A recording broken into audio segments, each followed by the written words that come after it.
Aburido ka ba sa buhay mo at di na masaya? Aburido ka ba sa problema? Aburido ka ba sa babae? Aburido ka ba sa alak? Aburido ka ba sa utang? Aburido ka ba sa sugal? Aburido ka ba sa pera? Aburido ka ba sa trabaho? At aburido ka ba sa anumang bayarin sa buhay mo?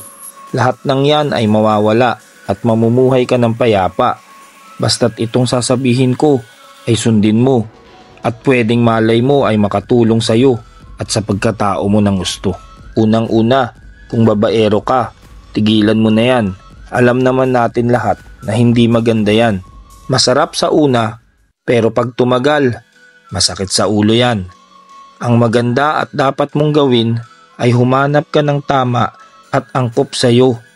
Kahit di kagandahan, basta alam mo na mamahalin ka ng tapat at buong puso na hindi ka sasaktan at syempre hindi ka iiwan.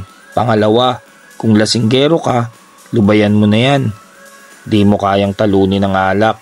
Bandang huli, ikaw ang talo dyan.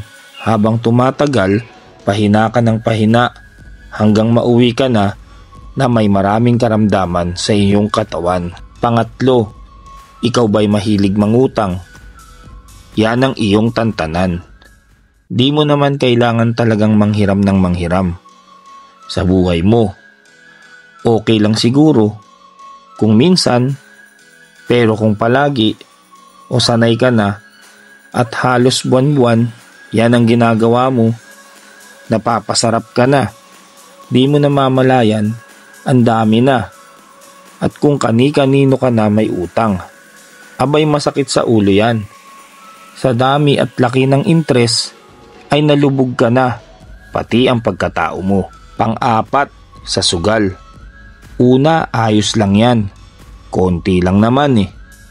Pero ang saya, lalo na kung nananalo ka. Sino ba naman ang hindi masaya kung nararanasan mong tumama?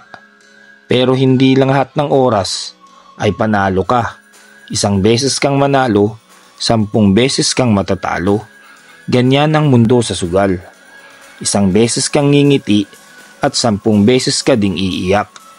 Hanggang sa huli ay lalakad ka ng padapa.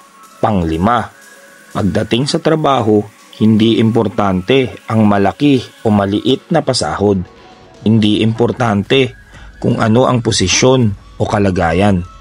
Ang importante ay may trabaho ka, trabahong marangal, kumikita ka, at syempre regular. Lahat ng trabaho ay mahirap.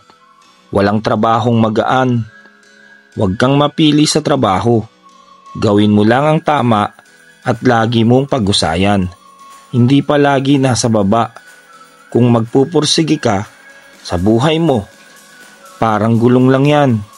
Pag nakatigil ka at wala ka nang ginawa, mananatili kang nasa baba. Pero subukan mong pumadyak ng pumadyak.